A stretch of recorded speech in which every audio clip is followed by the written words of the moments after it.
In Consumer Corner, we take a look at trends creating a buzz online in China. On today's show, we'll see what Chinese internet users have to say about subtitle translators for Chinese TV shows. Chinese audiences are interested in foreign TV shows. They often offer ideas and stories that you can't find in China.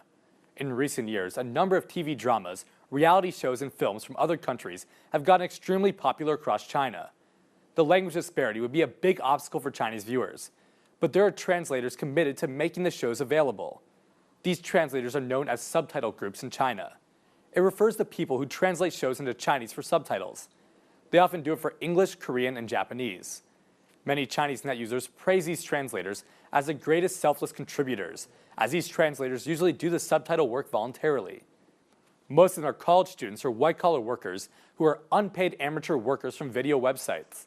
Without any payments, the only reason for these amateurs to do this job is because of their passion and love for the shows. When these groups were first getting started, very few Chinese video websites bought videos from abroad. But every time a Korean or American show aired on local TV stations, Chinese video websites would find the original video source. According to some market insiders, most of these video website operators usually have friends or coworkers in the United States or South Korea. They can record the shows. Then they send the recorded shows to translators in China. Translating and adding subtitles can be a very time-consuming and difficult job. One episode can take a translator and video maker around 12 hours. In order to be the first website to upload the show, most websites usually ask for around 4 to 5 translators to do different parts of one episode at the same time. Each one does no more than 200 sentences, so the quality of the work can stay up, including the time for proofreading, polishing, adding the subtitles, and uploading. Most translated shows can show up on the internet in China the same day or the day after its first broadcast in a foreign country. For those extremely popular ones, such as the Korean show You Who Comes from the Stars, Chinese net users can find it in 3 hours after it airs in Korea.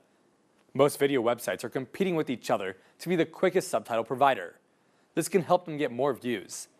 1 hour later than the competition can mean losing thousands of viewers. With a lot of views, they can get lots of better advertisers. But even for most popular shows, translators can only earn around 100 yuan, around $16 for each episode. And each translator can only get around $3 for their whole night's work. Many net users praise these translators for their selfless contributions. Some even felt sorry they have to work so hard. One wrote, quote, "Here are more ads on subtitle TV shows, but most translators are still doing this voluntarily. Where are those ad revenues going? The video websites should know they're abusing those translators' enthusiasm."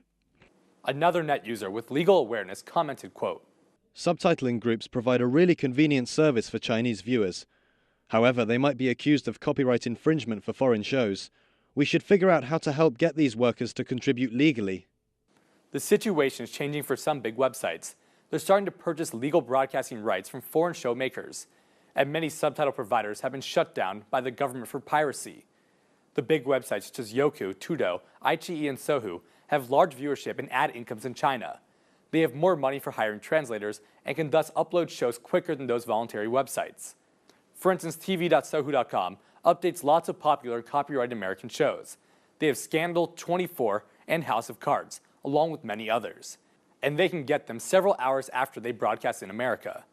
iQIYI purchased the Korean show You Who Comes from the Stars. They broadcast at the same time as a Korean TV station. They get the translation out fast by using a computer program to translate it. But the robotic translation isn't very good, and it's gotten a lot of criticism from viewers. Youku and Tudo.com recently purchased another Korean show called 3 Days. They put in subtitles and broadcasted it at almost the same time as Korean TV. 2 interpreters were switching off every 10 minutes during the 1 hour show, and 1 stenographer was putting in the subtitles into live shows. The cost for those interpreters can get relatively high.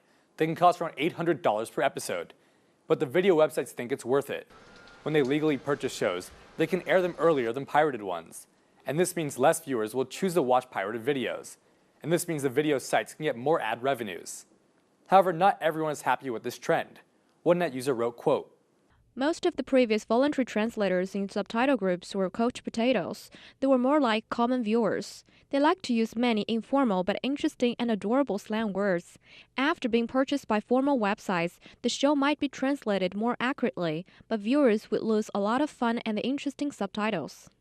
The voluntary model was welcomed by a lot of viewers, but that's also because they didn't have any other options. Now that video websites are playing with serious money, they're finding new value in buying the rights to shows. And they're also finding out that piracy can be a serious blow to earnings.